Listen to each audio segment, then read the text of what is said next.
Who's that? Who's who? Shaziryu pointed his snout towards someone behind Glaza. She turned around to see who it was. Ah, that's Alwaylinum. She helps take care of Lord Mayor's tree. Glaza wanted to say that it was her tree, she was born from it and would go mad and die without it, after all, but certain people from the Sorceress Kingdom were touchy when it came to what belonged to whom. Since the Warden, Lord Mayor, Lady Aura, Lady Shaltir and the residents of Warden's Vale didn't seem to mind her saying so, she at first referred to her tree as her tree. Undead new to the Warden's territory, however, always referred to the tree as Lord Mayor's. By extension, this also meant that it was the Sorcerer King's tree. Once, an elder lich from elsewhere heard Glaza refer to it as her tree and had nearly blasted her with a fireball for making unlawful claims. She wasn't sure if it was an attempt to console her following the experience, but the Warden's right-hand elder lich, Nonna, pointed out that the tree belonging to Lord Mayor was superior in several ways. First, Lord Mayor was inherently far superior to Glaza, meaning that his possessions were also far superior to hers. When Glaza pointed out that she wasn't a possession, but a resident, Nonna said that there was little effective difference. Everything in the Sorceress Kingdom belonged to the Sorcerer King and that anyone possessed anything was by his mercy and grace. The elder liches around the manor at the time unanimously agreed, so her opinion was drowned out. Secondly, being a possession of Lord Mayor would offer Glaza more protection than if she was simply her own possession. She once again pointed out that she wasn't a possession, but the point fell on deaf ears or ear holes or whatever elder liches listened with.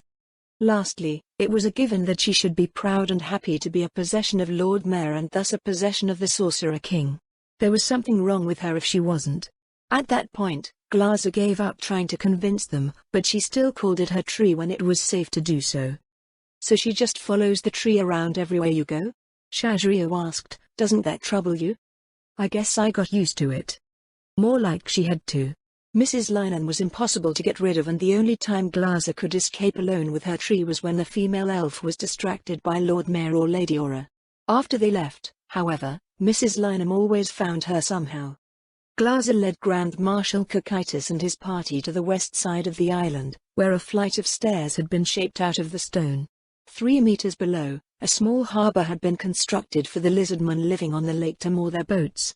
Sometimes, she would see a few dugouts tied to one of the piers when the lake residents came over to trade, but the only vessel present at the moment was a large rectangular one. You must have found quite the tree to fashion that dugout out of, Shaziryu said. It's not a dugout, Mr. Lizardman, Glaza replied. It's a barge? One of the vampire brides said it was a test vessel. The barge had arrived one day last month via gate as part of some sort of trial by the Ministry of Transportation.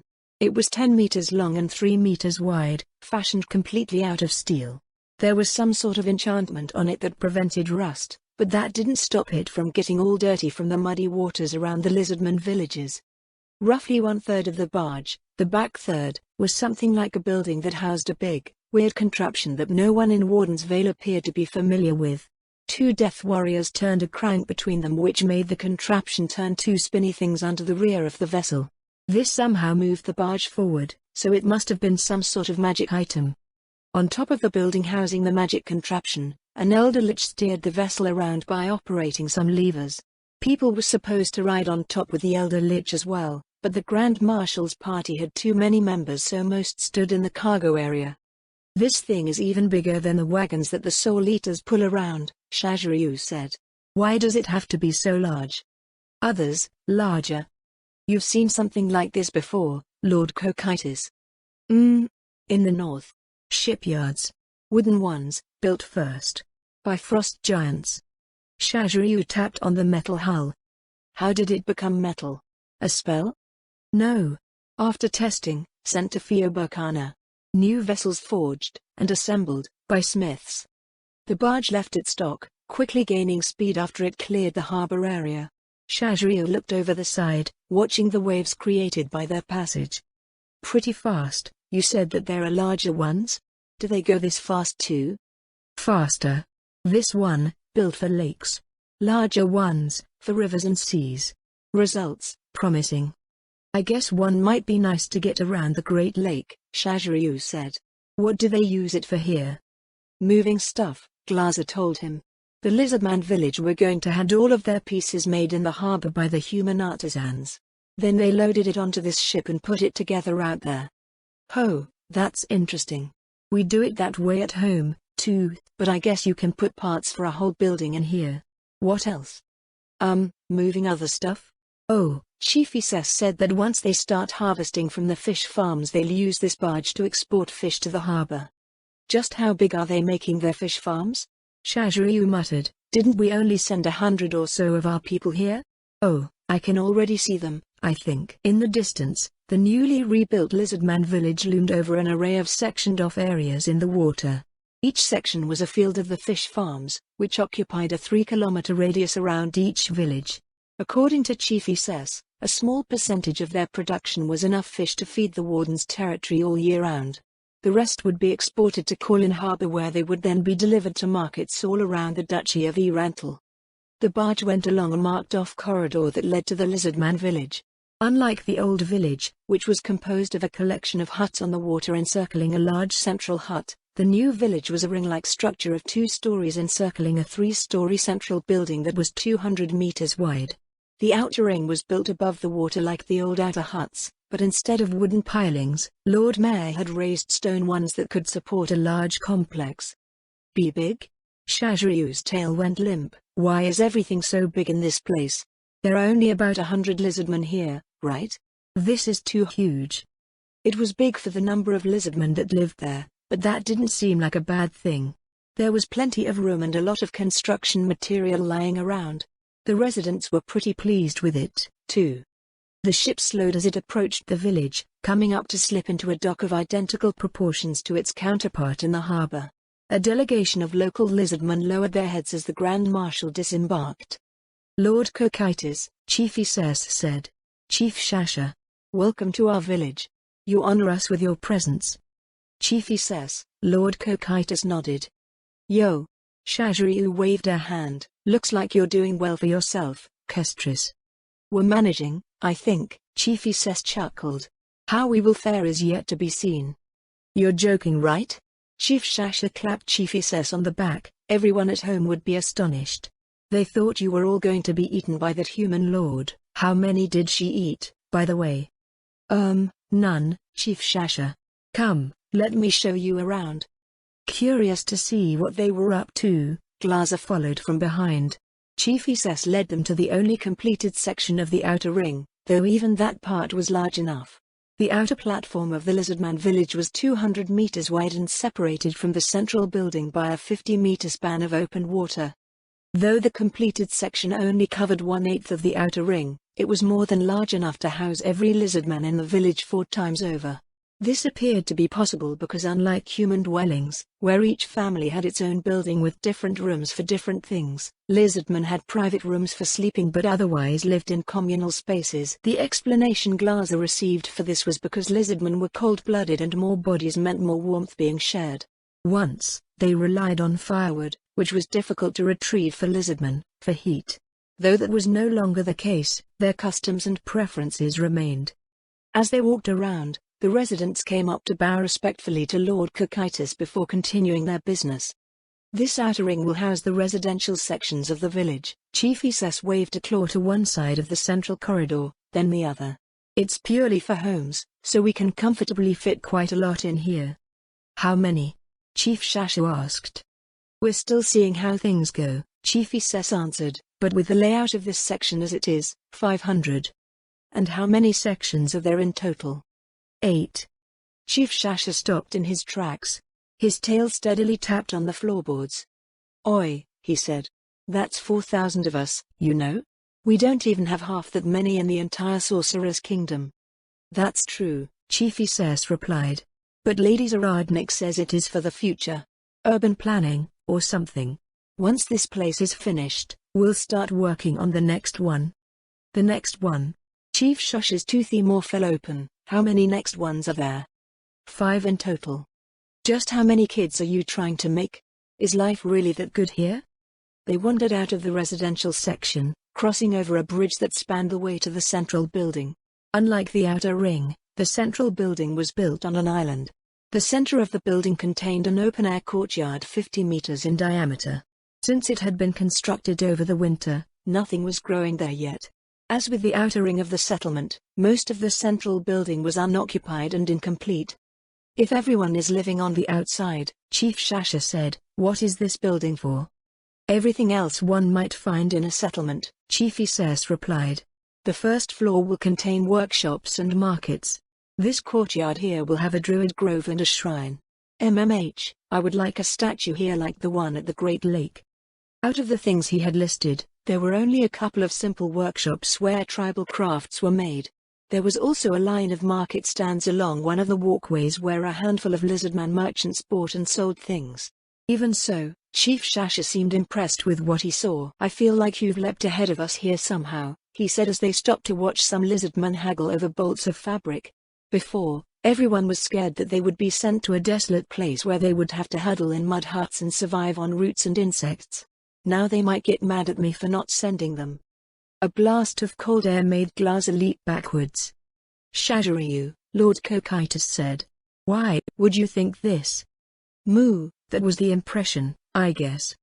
This is indeed a bountiful place, Chief Ises said, but there were still difficulties at first. For about a month after we arrived, I had the feeling that Lady Zaradnik was trying to turn us into humans. She also terrified us by just standing there. After that, however, she changed her methods for some reason, plus she stopped being so frightening. What's with that? The hunters claim it's a hunter thing. According to the Baroness, her tribe fought demi-humans all the time, so the hunters say that she was using an ability that demi-human slayers employ. It was a very strange experience. She spoke like she wanted to help us, but at the same time she was scaring us stiff. Anyway, her approach changed. Instead of having us adopt human ways, she helped us to understand various concepts that humans were familiar with and encouraged us to figure out how Lizardman might employ them. It is slower than simply telling us to do something, but I feel that this way works out for the better. After the visitors were satisfied with what they saw on the first floor, Chief Ises led them up the nearest flight of stairs to the second. This floor had a more quiet feel to it and every doorway was closed. The second floor here is for more studious pursuits, Chief Ises said. Classrooms, laboratories, libraries and things like that. For now, there is a school for elementary education, a workshop for our apothecaries and a place for the mystics to research and craft. Some went to see what they can make out of human alchemy and enchantment, but I don't think they've come up with anything yet. They wandered from door to door and the Lizardmen within each room came to respectfully greet Lord Cocytus and explain what they were doing. Along the way, they came across the female hunter called Ezri's. Chief Shasha gave her an appraising look. Oh, your tail is nice and fat, he said. I thought it would be all pathetic looking by the end of Wint. Ezri's leapt into a spin and Glaza winced as a heavy smack shook the air. The floor shuddered as the big black Lizardman was knocked onto his back by a powerful swipe of the female's tail. I'm telling Auntie that you said that, Chief Shasha. Moo, spare me please, it was an honest compliment. There are some things that you shouldn't be honest with your niece about. Ezri's fumed. Chief Shasha rolled back to his feet, rubbing his arm. He eyed his attacker warily. When did you become so strong? Not many can knock me down like that. Have you been training at Lord Mayor's place, the adventurer training area? We have a few people there. No, Ezri's replied. I've just been training here. Here? Doing what? Hunter things. Lady Zaradnik calls it ranger training. All of the hunters are doing it and so are a handful of human children from each of their villages. The big Lizardman gave her a dubious look. If just doing hunter things can make one that strong, we would have kicked out all the other races around the Great Lake long ago. It's more intense than you probably think, Chief Shasha, Ezri's replied. Everyone in this territory works very hard. I thought they were crazy at first. Glaza only knew the people of Warden's Vale, so she wasn't sure how they compared to others. They did seem to do a lot, however, even going so far as to find ways to challenge themselves when they weren't working or resting. From farmers to blacksmiths to alchemists, they all seemed driven to improve. According to Lady Zaradnik, it was a product of the tenets of her faith. Once humans settled on their careers, devotion to one's craft was a spiritual matter. Except it wasn't just humans anymore, the warden applied her values to all of her subjects. The Lizardman did not complain. instead adapting this worship to their desire to please the Sorcerer King. Taxes took the place of tribute as they worked to improve themselves and their little part of the world, following the guidelines left with them by the warden. Ezri's went to stand beside Chief Issess. Chief Shush's eyes went back and forth between them. "I can't help but think that you've all become a different species of Lizardman," he muttered. "You say that this human lord hasn't converted you to her ways, but you act very differently from before. Are you sure you're all from the Great Lake?" "Manners here," Lord Cocytus said. "Much improved. Chief Shasha, your people, too lax." Chief Shasha rubbed the top of his head with a clawed hand. Speaking of improvements, you've really bulked up, Kesarm," Chief Issess. "You might get as big as me one of these days." Yes, this surprised me as well. I thought I was long done growing, then I suddenly got bigger last month." "Ah, I get it now. They're both Lizardman lords." Lady Zaradnik was training Chief Issess in the ways of leadership, so one could say that he was becoming a Lizardman lord. He was getting bigger like demi-human lords often did, and Chief Shasha was already huge for a Lizardman. "That's good," Chief Shasha nodded. "That's good. Maybe I'll see some big and strong grandnieces soon, eh? Uncle." Chief Shasha probably had the right of it. With so much territory and plenty of resources, the Lizardmen of Warden's Vale set about breeding prodigiously. Every family had children and many had more on the way, except for Chief Issess and Ezri's. They obviously wanted to become mates, but they wouldn't, mate. Glaza couldn't understand why this was. Having progeny was the responsibility of all living creatures, wasn't it? "These dwellings," Lord Cocytus said. "Warm." "How?" "That's right," Chief Shasha nodded. "When we arrived, I feared for the worst, seeing how frozen this place was. But it's as warm as a summer day inside the buildings here." "Ah, that's..." Chief Issess stepped forward, pointing up at a metallic band around a support pillar nearby. "That's a magic item that keeps a certain volume of space at the same temperature," he said. "The humans started making them at the beginning of autumn. The Baroness prioritized sales to us because Lizardmen are not so good with the cold. All of her subjects should have them by now." The other Lizardman lord eyed the metal band, scratching the corner of his mouth. "Sales, huh? You're speaking like our people in Irantal.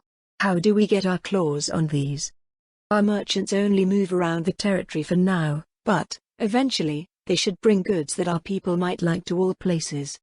"What about that ghost ship that comes to the Great Lake every other week?" Chief Shasha asked. "Does it stop here too?" Yes, it does.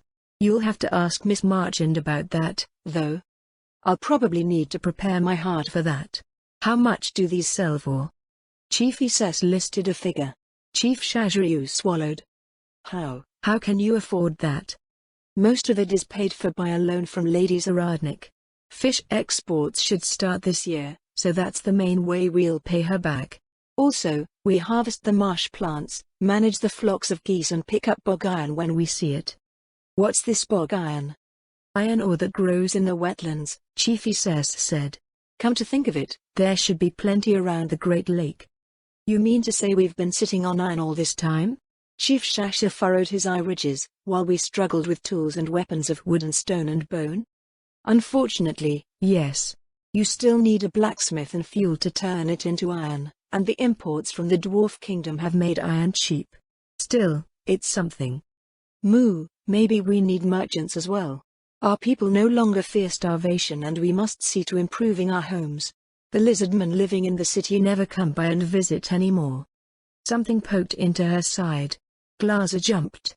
She turned to find a young Lizardman druid behind her. "I was wondering where you were," the druid said. "You're late for your lessons." Glaza left Lord Cocytus' entourage behind, following the druid, whose name was Fessers, back down the hall.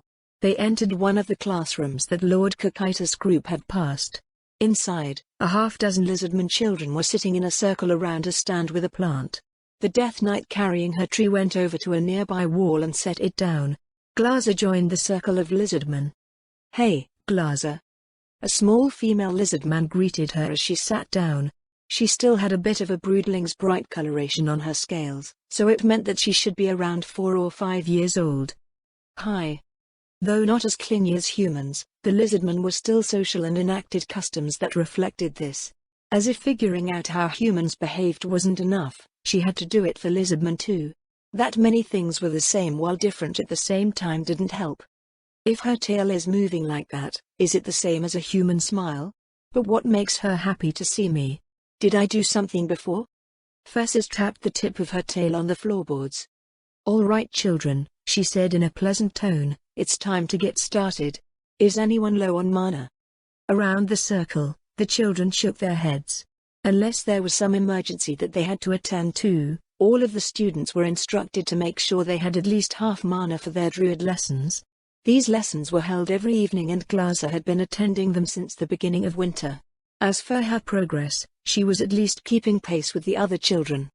Druids were an integral part of Lizardman society, serving as mystics for their communities. Not only did they cast spells, but they served as apothecaries, counselors and advisors to a tribe. As divine casters, they branched out into various roles, becoming not only the druids that the humans were familiar with, but also shamans, seers, and summoners. The community broadly referred to them as priests. With this being the case, Glaza learned spells that were far from the excited expectations of her human classmates. The lessons generally revolved around a druid's role in a tribe and she received instruction on spells commonly used in daily life. So far, she could cast a total of 6 orisons and 3 first-tier spells. The orisons were Detect Magic, Detect Poison, Mending, Minor Cure Wounds, Purify Food and Drink, and Red Magic.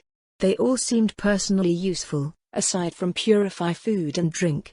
While Glaza could eat and drink with her mouth as humans and Lizardmen did, it didn't do anything. Her tree did the real eating and drinking, absorbing food and water with its roots and light with its leaves. At one point she tried purifying dirt, but dirt didn't seem to count as food. Purify Food and Drink appeared to be a discriminatory spell. There were a handful of other orisons that were highly recommended by the magic casters around the village. Tier magic casters of all categories had access to utility magic known as lifestyle magic, which, as the name implied, consisted of spells that helped out with daily life. The humans in the harbor had a few that the Lizardmen did not know at first, such as spells that conjured paper, spices and other materials. That would have to come at some other time, however, as her lessons had moved on to first-tier spells which took a lot more time and practice to study. Her first 3 were Light Cure Wounds, Endure Elements, and Summon Beast High. Light Cure Wounds was an obvious choice for divine casters from races of living beings. The way that people described it, however, differed. Lord Mayor appeared to have the most accurate description, which was absent of any sort of the romantic language that Fessus used. The spell channeled positive energy, the amount which was determined by the level and power of the caster, relevant skills and abilities, bonuses provided by equipment and any metamagic applied to it. Glaza wasn't sure if she had any skills or abilities that affected Light Cure Wounds, and Lord Mayor was still devising methods to definitively find out. Simply comparing herself to the other students didn't work. As a heteromorph, she was far more powerful than they were, and everything from her physical capabilities to the effectiveness of her spells was affected. Lord Mayor also said that she shouldn't learn any metamagic too early because her mana pool was still too small to deal with the additional costs. Her second spell was Endure Elements, which allowed its target to operate comfortably in extreme temperature conditions for 24 hours. While it was a natural choice for the Lizardmen, who were cold-blooded, it was especially crucial for them in Warden's Vale where temperatures could drop below freezing in the winter. As a dryad born from divine ash she didn't need the spell, but Fessus told Glaza that she never knew when it would come in handy and save the lives of others. Summon Beast Eye conjured a natural creature to aid the caster. Despite the name of the spell, it could summon more than just beasts. One could summon magical beasts, vermin, elementals, and creatures that were aquatic or plant-based, anything wild as long as it was something that naturally existed. Today's magic lesson will be Twine Plant, Fessus said. It's a spell with many uses and can help you and your friends in a pinch. The olive-scaled Lizardman gestured to the pot on the stand. Twine Plant. One of the students squealed as the plant in the pot suddenly grew to form sturdy vines that reached out to entangle him. Once he was thoroughly bound, Fessus walked over and gripped the vines to dangle him in the air. Glaza idly wondered why the pot hadn't tipped over. The child was clearly heavier than the plant and its pot. Twine Plant will cause plants in a 30-meter radius of the spot you cast the spell to temporarily grow and form into vines. Those growths will attempt to entangle any targets that you choose. It doesn't work when there aren't any plants around, so make sure there's something there before casting the spell. How long am I stuck? The dangling student asked. For a new druid, Fessers replied, 30 seconds. This spell is also a way for us to figure out whether someone is ready for second-tier magic. If the twine plant effect lasts for 3.5 minutes without using metamagic or other means to extend the duration, then one is ready to learn second-tier spells. Doesn't that mean? Glaza used the simple maths she had learned in school. Lord Mayor always talked with her about something called levels. Everyone had them and they determined what people could do. Many spells did more when one's level was higher. Fessers said they could use twine plant's duration to determine when one could cast second-tier spells, which according to Lord Mayor happened when they had a total of 7 levels of the appropriate classes. A new druid had a single level in druid and the duration of their twine plant was 30 seconds. A level 7 was the first level that a druid could cast second-tier spells. Since their twine plant lasted 3.5 minutes, it meant that the spell lasted 30 seconds per level of the caster. That meant people could tell exactly how many druid levels they had if they divided their twine plant duration by 30. She reached into her bag to get her notebook and pen, writing down what she had figured out. Oh, taking notes, Fessers said. Was what I said that insightful? Maybe. Glaza replied, by the way, how long does your twine plant last, Fessers? I'm not sure. Isn't that something important to know? Fessers ended her spell. The captive student thumped to the ground. Before he could get away, another twine plant caught him again. 1, 2, 3. Glaza pulled out her pocket watch, just in case. 4 minutes passed before the vine-like growths disappeared into nothingness, leaving the original potted plant behind. She scribbled down another note. Fessers, level 8 druid. She would show Lord Mayor the next time he came to visit and see what he thought. Maybe she could collect a lot of people's levels and compare them. What are you writing down now? Fessers asked.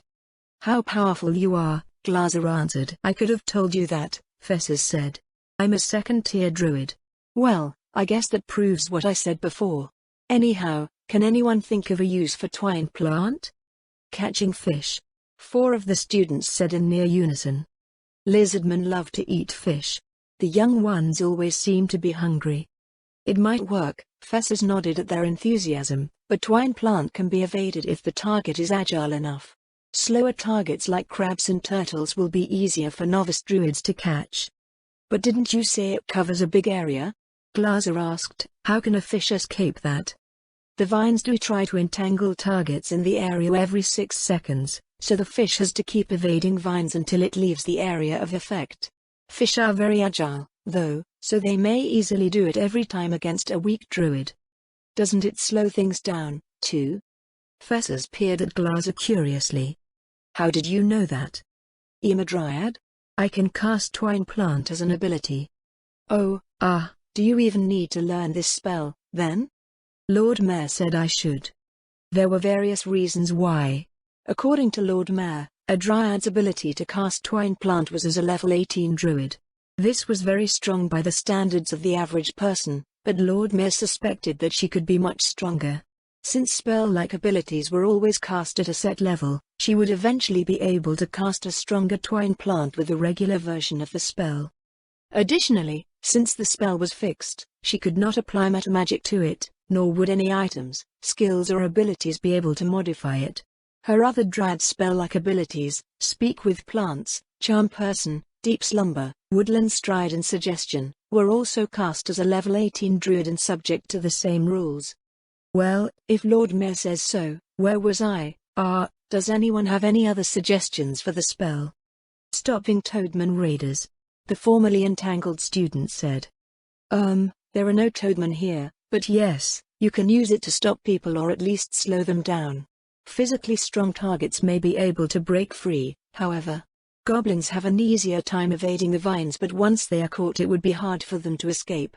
Ogres, on the other hand, are strong enough to break out semi-reliably if they try, but they're not very agile and would probably get caught again.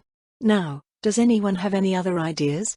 Stopping boats or holding things down? You'll have to be careful about that. You can use the spell to secure objects to a spot, but don't do it carelessly. Also, if someone decides to play a prank and cast it on a busy road, I don't know what Baroness Saradnik will do to you. Audible swallows sounded from around the circle. Was the warden really that scary? Glaser supposed that culling problematic populations was part of a warden's job, but it wasn't as if she did it all the time. Fessers reached down to pick up a satchel at the foot of the stand, slinging it over her shoulder. She went around passing scrolls made out of fish leather to each student. Here are your copies of Twine Plant to study. You can use read magic if you have trouble understanding them. Don't accidentally consume the scroll. The test will be in 2 weeks. Plaintive noises rose from the Lizardman children. 2 weeks. That meant it was a hard spell to learn. Orisons only took a week or so studying 2 or 3 hours a day. Glaser wondered if she would be able to learn it faster since she naturally knew how to cast it. We're going upstairs next, Fessers said. I hope you brought your little books with you. They lined up behind the teacher, who led them out into the hall and up the stairs. The 3rd floor of the Lizardman village's central building was where the administration's offices and archives were. 2 doors from the top of the stairs was the Elder Leech's office. Glaser fished her booklet out of her bag. Contained within the booklet's pages was a record of the spells they had cast to help people out around the territory. The Lizardman students only helped out around their village, but Glaser could end up anywhere in the territory during her wanderings. Welcome, Tilda. The cheery voice of a female Lizardman with brown scales greeted them as they entered. She was one of 3 administrative aides in the village, each covering the entire day with 8-hour shifts. The elder lich that presided over them didn't even look up from its desk as they approached the front counter. Have you kids been busy? A series of non-committal noises sounded in response to the aide's question. The warden's territory was a very safe place, so work was supposedly infrequent compared to other places. Glaser waited, placing her booklet on the counter to be examined when it came to her turn. 5 lines had been filled for the day, each accompanied by a stamp from the person she had healed. Let's see. The aide poked her chin with a claw as she copied the contents. 1 sprained ankle, 1 pulled back, a baby delivery, a crushed foot. Someone dropped a crate of nails. He was really noisy, so I came right away. Ah, lucky, or not? Or maybe you were lucky and he wasn't. Since everyone had potions on hand in Warden's Vale, it was rare that major injuries were healed by casters. No one waited around with a sliced-off finger or a broken leg when it could be taken care of right away. There were healable things that people could afford to wait on, however. Minor injuries like sprains and chipped scales and teeth went on a waiting list if a healer wasn't on hand. Once in a while, a druid would go around taking care of the requests on that list. On the topic of chipped teeth, dental work was also the purview of healing. One could pull out a recently damaged tooth and cast a healing spell to get a replacement tooth. Healing mothers after childbirth was one of the more reliable, if infrequent, sources of work for healers. One could apparently die from the whole affair and a healing spell prevented that. It also allowed the mothers to be out and about right away, allowing them to get back to whatever they wanted to do. This, of course, applied to livestock as well. And a cracked pot. How much mana do you have at present? I'm almost full, Glaser replied. Did you need me for something? No, the aide handed Glaser's booklet back to her. It's just part of a new policy handed down by Baroness Saradnik. Something about keeping track of mana too. What was it again? To determine the throughput of the magic caster demographics in the territory, the Elder Lich still didn't look up from its desk as it answered the aide. Conditions have developed to the point where considerations for mana economics must be made. Mana EC, mana economics. Determining the territorial mana supply and regeneration rates and optimizing the utilization of mana across all fields. Glaser and the Lizardman students stared blankly in the wake of the Elder Leech's description. Well, I guess that being full of mana is basically wasted mana regeneration, Fessers said. We can learn a conjuration spell or 2 after Twine Plant. Conjure paper eye or summon spices. What do you think, Mr. Lich? The Elder Lich rose from its desk, ropes whispering over the hardwood floor as it made its way over to a bookshelf. It retrieved a large binder and started flipping through. It stopped after a moment and ran a bony finger down the page. Production of plant-based paper currently exceeds local demand, it said. There are no local sources of salt. My recommendation, However, are you capable of conjuring celestial uranium? What's that? What about adamantite? Adamantite? Didn't even know that was possible. Then, orichalcum? Mithril? Fessus shook her head at both. The elder lich let out a sigh that sounded more like a death rattle. In that case, consulting with the local guilds to determine the optimal resources to conjure is advised. After returning the binder, the elder lich headed back to its desk. The lizardman aide offered them an apologetic look. "Thank you for your hard work," she bowed from behind her counter. "We look forward to seeing you again." While druids were well known as spellcasters, only a small fraction of their work involved spellcasting. The main reason for this was that mana was limited and took time to recover. A related reason was that the rates for divine magic were strictly enforced to strike a balance between the livelihoods of priests, druids and other practitioners of divine magic and the needs of the people. If a population's divine casters couldn't survive, that was a problem for everyone, after all.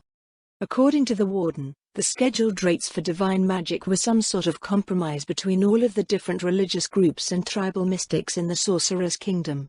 Some sort of complicated process was used to figure out how much people had to pay for the services of divine casters depending on where one was in the country. First-tier divine magic spells, without any modifiers applied, cost a copper coin each in Warden's Vale. This was far cheaper than the price of potions, so, as the only divine caster living in the harbor, Glaza had some work to do every day. She had been a druid for 3 months and had saved up 2 gold coins so far, except she had no idea what she wanted to buy with them. According to Nonna, a rural family of 3 humans could live on 16 gold coins, the Riesti's kind, for about a year if they were frugal. This figure, however, was no longer accurate in the Sorceress Kingdom. Things that were now plentiful became cheaper while what humans deemed as luxuries became more expensive. One might think that they would be satisfied with their lives with their survival assured, but the humans of Warden's Vale still continually sought to improve their circumstances. Living expenses for a dryad were far different from that of humans or lizardmen. Her tree absorbed light, drank water and ate dirt, all of which were free. She could buy clothing and accessories, but that felt useless aside from belts and things that helped her carry stuff round. Her only expenditures thus far were the satchels on her belt, some barrels to put dirt in and a spade to move said dirt. Though she didn't need to, she slept in the warden's dwelling and did most of her personal things in and around it. Additionally, she was a member of the Sorceress Kingdom's gentry. Glaza was officially Dame Glaza Gelgronvidre, whose jurisdiction was wherever her tree was. This didn't mean she had full authority over wherever she went, it was just a consideration for the future when she would finally put down her roots and grow over the city.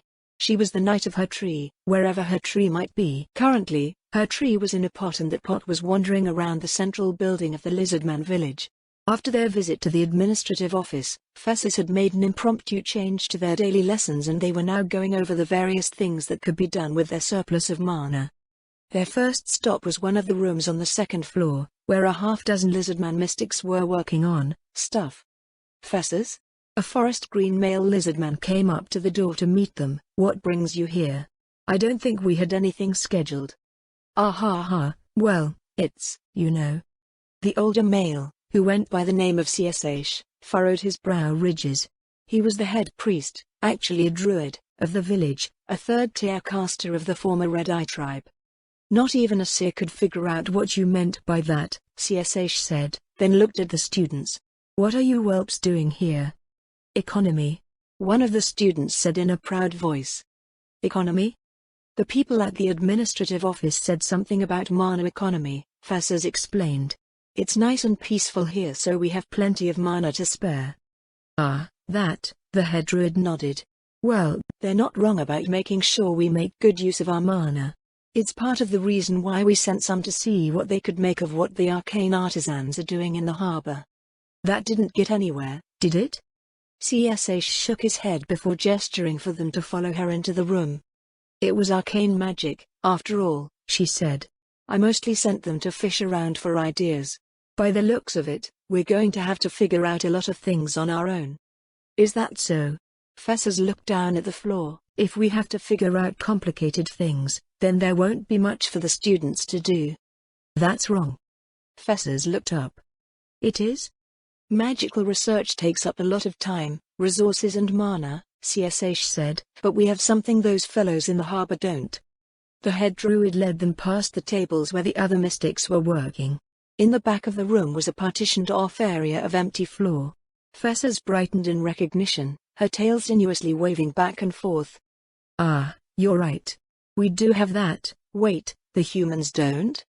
Not that any of us have seen, CSH replied. In this place where time and resources are abundant, mana becomes the limiting factor. That is why Baroness Saradnik has brought up this mana economy. We Lizardmen, however, can conduct rituals to cast magic as a group. But what can we do with it? We don't have much in the way of magic that others can't find elsewhere. I did say we'd have to figure out a lot of things on our own, the head druid said, then sighed. We have tales of the past where great feats of magic were performed by our ancestors, but none of us today have the practical knowledge. However, the tales and treasures left to us are proof that it can be done. Our people are safe now, so we can direct our efforts at reclaiming what has been lost. Have they been doing anything like this at the Great Lake? When we left, they were still focusing on building up the new Lizardman Alliance village and sorting everything out. I'm not sure what they're up to these days. Glaser, no, all of the students, looked back and forth as the two adult druids conversed. She had no idea what they were talking about.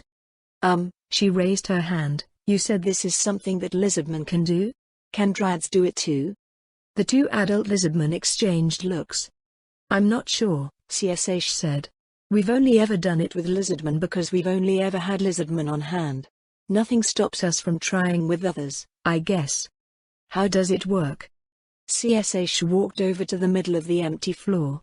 He gestured for everyone to come closer. First, you have a ritual leader, that's me, in this case.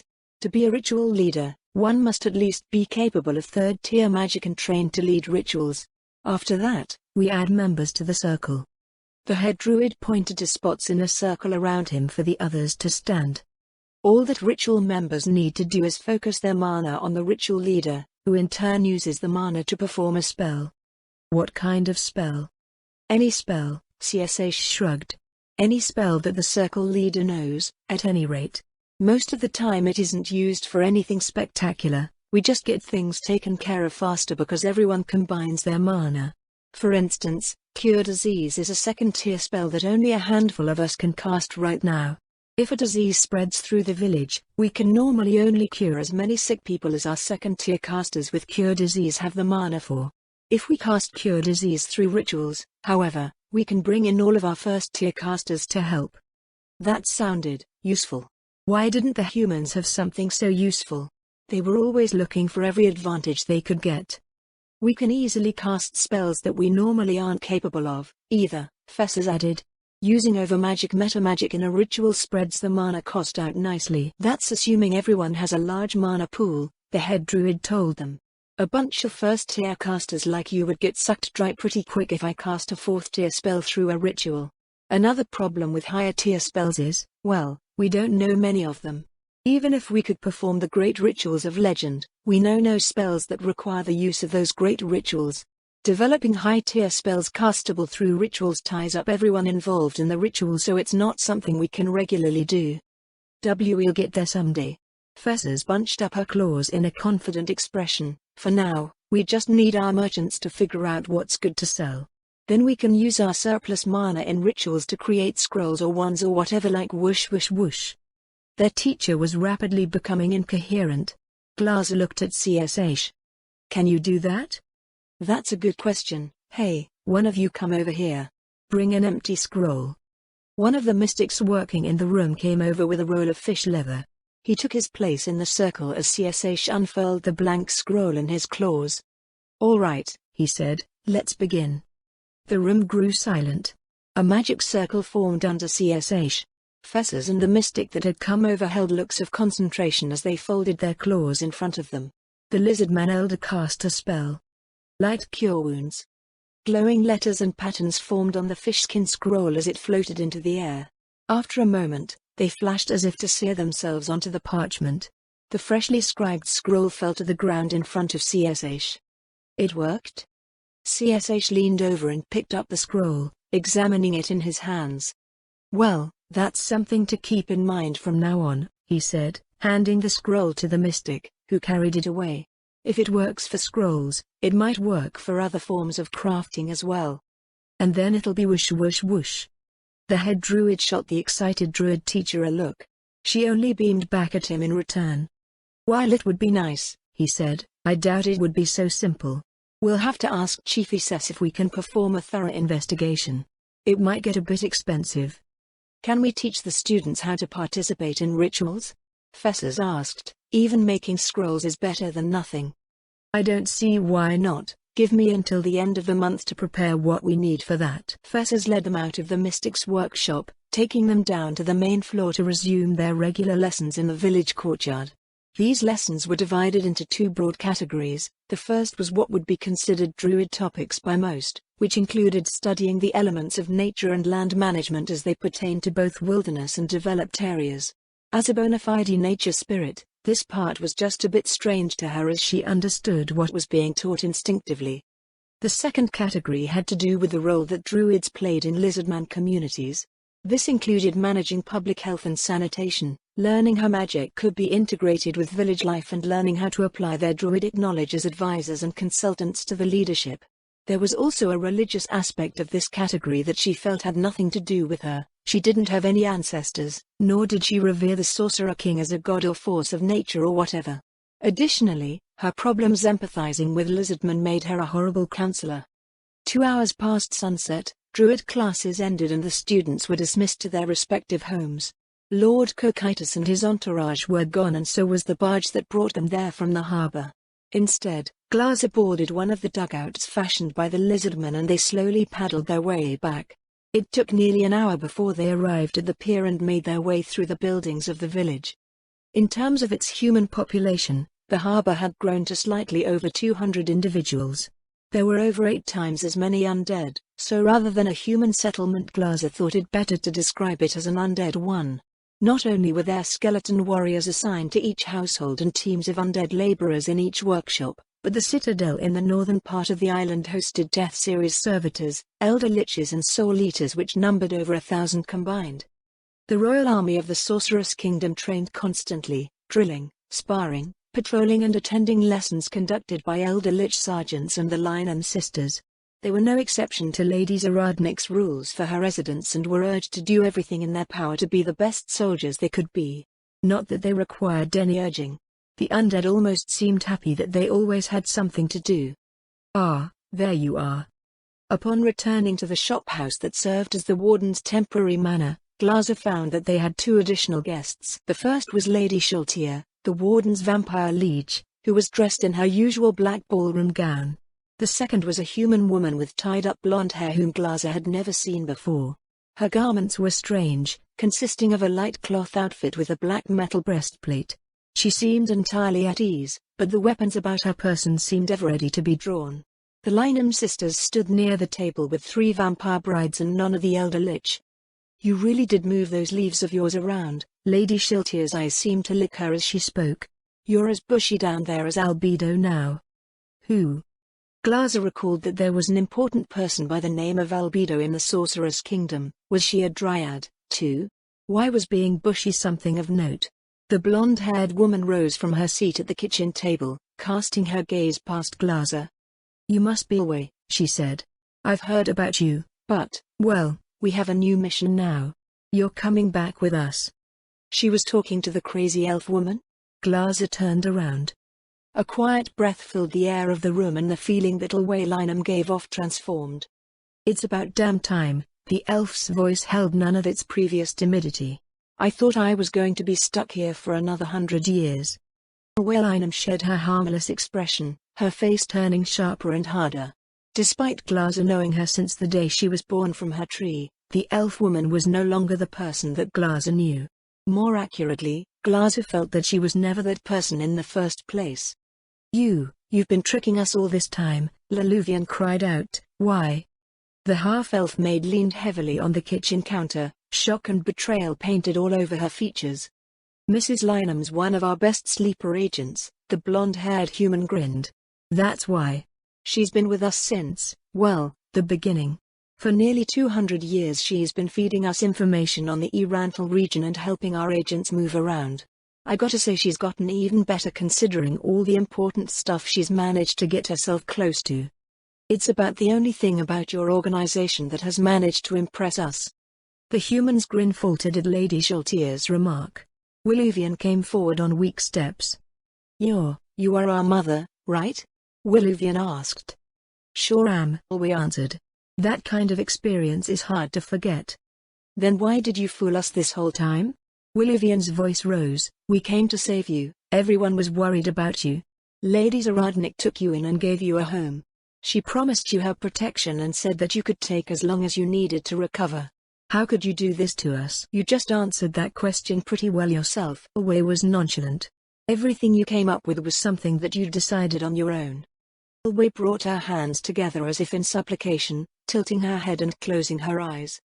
"Ah, the poor, abused, traumatized elf woman," she said in mournful tones. "Surely she deserves our pity and is entirely harmless. People just love to arbitrarily dump their sympathy on others, and elves live for so long that we pretty much become a fixture in human communities." Humans were weird in many ways. Glaser could never understand why everyone felt sorry for Alway Lynham, and now it seemed that they realized how baseless their pity was. "That's enough chit-chat," Lady Shaltier said. "We need to get going." Wait," Willuvian said. Do you at least have names for the babies?" "We kept them because you could have gotten rid of us too. I kept the two of you because it'd be weird to not have some brats after being a maid for those pricks for over a century." Willuvian's chest heaved as a pained sob escaped her lips. "So we were just tools?" "More like props." Alway turned away from her daughters. "There's nothing I want to keep from here, so let's go, boss." "Lady Shaltier," Willuvian said quietly, "are you all right with this? This woman has spit into the face of your vassal's goodwill." The vampire seemed to pause in thought, gaze crossing over the Lynham sisters before settling on their mother. Her crimson gaze seemed to grow more intense as her lips turned up in a slight smile. I suppose a brief detour is in order, all things considered." The dark portal of a gate spell opened in the air before Lady Shaltier. It dissipated after the vampire followed Alway and the blonde human through. Silence filled the air as the Lynham sisters leveled dead stares at the emptiness left in the wake of their mother. Hours had passed since Alway's departure, and Willuvian had long since gone to bed in an equally despondent condition. Willuvian usually divided her time between seeing to the household chores, checking on the babies and working with the elder liches in the war room, but she only wandered about listlessly that night. After listening to Willuvian's sniffles punctuate the air all evening, Glaser grew curious enough to talk to her.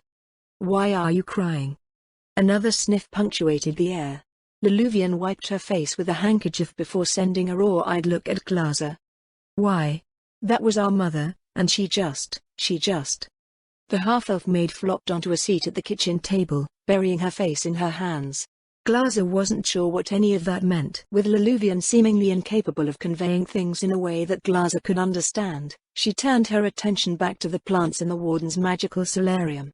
Where rows of tables and stands displaying wares in a shophouse might otherwise be, a variety of plants were placed. Everything was growing steadily, but the out-of-season greenery had attracted all sorts of crawling things. She picked up a ladybug and put it on a flower being attacked by aphids. The stupid thing flew away instead. "Fine, be that way. Summon beast eye." 4 ladybugs materialized in front of her. She sent them to devour the plant-sucking invaders. The Lizardman learned this particular line of conjuration magic to provide an expendable ally in combat. Once upon a time, many sunrises before Glaser was born, the Lizardman tribes lived in conditions that exposed them to the dangers of the land and rival tribes, which included those of their own race, so their traditions included ensuring that their precious priests had various methods to defend themselves with. While their applications of summoned creatures revolved around combat, Lady Shaltier showed Glaser that they could also be used as helpers. The vampire cleric summoned undead to help with menial labor, water elementals to help scour away messes, and all sorts of other things with useful traits and abilities to do whatever she wanted to be done. The creatures conjured by Summon Beast were much weaker than Glaser and wouldn't be of any help against anything that could threaten her, so she felt that Lady Shaltier's applications of the spell held more value.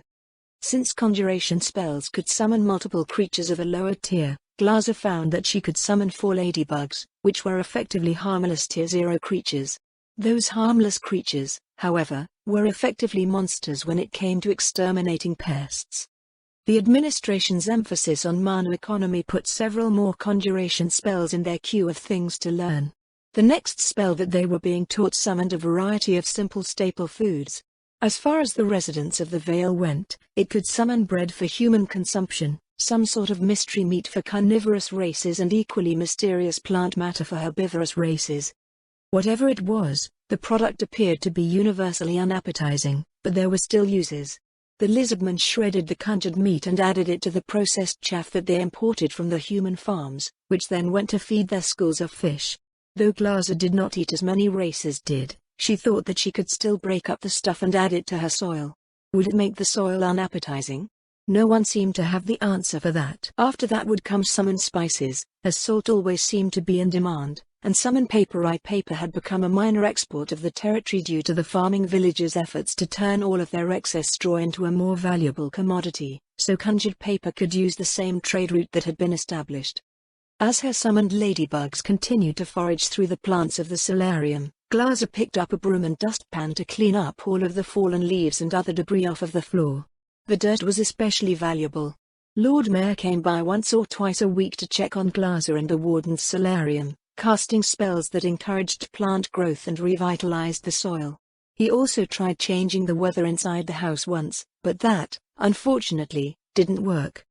These spells were on Glaser's must-have list as they created delicious soil and desirable conditions. According to Lord Mayor, she would be able to learn the plant growth spell when she became a level 15 druid. Plant growth had 2 functions. The first was enriching the soil and encouraging the growth of all vegetation within a kilometer of the caster. Lord Mayor used widen magic to double the radius, but it still took a lot of work to get all of the fields in the Sorceress Kingdom done. Fortunately, the magic lasted for a full year. Unfortunately, it affected the growth of everything, including what the farmers referred to as weeds. The robust agriculture of the Sorceress Kingdom was a never-ending battle for its farmers. Plant growth's second function was to create a much smaller area of overgrowth, which caused the local plants to grow wild all over the place. How and where they grew were at the caster's discretion, allowing one to create impassable tangles of brush, fashion intricate mazes, cover buildings or create shaded enclosures. Glaser hoped to make good use of this in the future, but it wasn't used much in the Sorceress Kingdom because the magically induced overgrowth did not affect agricultural crop yields. The spell that altered weather conditions was 6th tier magic called Control Weather, which Glaser did not expect to be able to grasp anytime soon. Lord Mayor had high hopes that she would eventually be able to, however, as she was born from one of his divine ash cuttings. Since Glaser's tree had done so well in Warden's Vale, Lord Mayor had brought in more of his plants to see how they would fare. They were all species that the Warden said were entirely unfamiliar to her, yet they seemed strangely familiar to Glaser. Considering the relationship between the Warden, Lord Mayor, and Glaser, she decided that the plants, which made up 3/4 of the solarium, were something like her siblings. When she shared that thought with Lord Mayor, however, his eyes grew wide and he said that he wasn't old enough to be a father yet. It seemed that she would have to wait until he grew up so he could be a father for her to be able to call him hers. As she continued to struggle to grasp the behavior of other races, Glaser hoped that it would help her understand the value that other races placed on family. Thoughts of family brought her attention back to Lizardman, who was still weeping quietly at the kitchen table. Glaser emptied her dustpan into a half-filled barrel before sitting across the table from the half-elf. She pulled out her homework and went through a page of numbers before looking across at the maid. "Is it really that sad?" "Of course it's sad." Lizardman didn't look up as she replied. "She's my mother. We love her so much, worried about her every day, and it turns out she didn't care a whit for us. I used to think that our mother was the victim and elves were good people, and now it turns out that our mother is just as horrible as our father or worse." Empathy was hard. Distress over family was something that didn't exist for dryads at all. The only thing that Glaser might find truly sad was the extinction of an entire species. Otherwise, more would be born eventually. Environments could recover or become different environments. Nature was in everything and the end of things was not sad, it was simply a part of life. Glaser's views were not seen as a bad thing by the Warden, who said that it might serve as a reminder of the big picture amongst mortals who were so often wrapped up in short-term thinking and personal problems. Mortals, on the other hand, always seemed to expect Glaser to reciprocate their emotions. They shared stories with her that were supposed to make her laugh, cry or display one reaction or the other. Sometimes they got entirely unexpected reactions from Glaser and it was somehow her problem. According to the warden, emotions were an instinctual response to what beings perceived. Because different races saw things differently, so too could their emotions differ. One could sort out emotions between different races based on the natural elements of the race. For instance, carnivorous demi-humans like beastmen who hunted their prey found great satisfaction in doing so. A human being hunted by a beastman would experience panic, terror and despair while wondering why the beastman would do such a horrible thing. The beastman, on the other hand, would experience the thrill and joy of the hunt and its violent conclusion. Prey could never appeal to a predator while presenting themselves as prey. They had to communicate on a level that the predator respected. The same principle could be applied to many other species in different situations, but Glaser was, in most situations, the odd one out. Living beings that were social often had the same broad feelings when it came to how they saw groups of individuals. While they might not express it in the same way or apply it to other races at all, those emotions were still roughly based on the same instincts and could be thus used to understand and predict their behavior. Family, friends, allies, enemies and dangerous threats to a group, social creatures could find common ground because they all framed the world in similar terms and enacted analogous behaviors in regard to them. Dryads were born able to communicate and possessed a high degree of natural charisma. They also had spell-like abilities related to interacting with and manipulating others. Despite this, they were not the same type of social that many other races were. Most of their interactions were driven by what humans would consider self-interest. If looked at a certain way, Dryads had parasitic properties when it came to their interactions with others. They would ask for help if they needed it and get people to do things for them. Their natural allure was employed to make friends and allies who would help keep them safe. She didn't think ill of others or actively think about what she was doing. It was as natural to her as the parasitic vines that were starting to sprout from her body. Furthermore, Dryads were not even born as many living creatures were. Glaser was a manifestation of natural life energy, a nature spirit born from a tree. Familial feelings did not exist because Dryads did not have families as others did. These ruminations and conclusions were the results of roughly 3 months of living amongst the people of Warden's Vale. Even so, she still endeavored to understand the denizens of the Warden's territory. In the centuries and millennia to come, their descendants would dwell under her boughs and it would be annoying if she never figured them out. So, Glaser dragged out the word, "Are you crying for your mother, or for yourself?" Laluvian looked up at her with a furrow on her brow.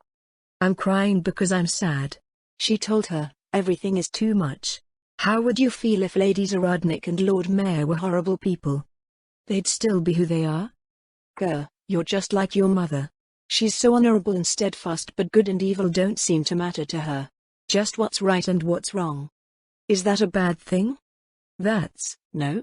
She probably wouldn't like me much if she was too good. It just happens to be annoying when you're looking for a bit of comfort. You really do take after Lady Zaradnik, even if you were born from a tree. Like most of the residents, Laluvian referred to the warden as Glaser's mother. Similarly, she never referred to Lord Mayor as Glaser's father.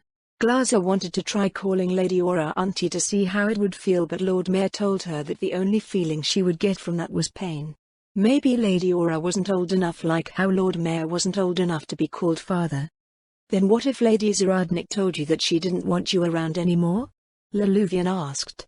"I don't think that she would ever say that," Glaser answered, "but since she's the warden I would have to leave." Then what if she died? Permanently? That would be bad news, but I'd still have to live on however I can. Bad news in what way? She's the warden. Glaser frowned across the table at Laluvian. That's almost as bad as it can get. This was something that was continually lost on many of the residents. Some, like the Kronos and Dame Verilyn, understood. Everyone else seemed to have no idea, or at least made other things out to be more important. Lady Zaradnik was a baroness, which was a species of noble. Nobles were what Glaser suspected was what the people in the area used to refer to lord-type individuals.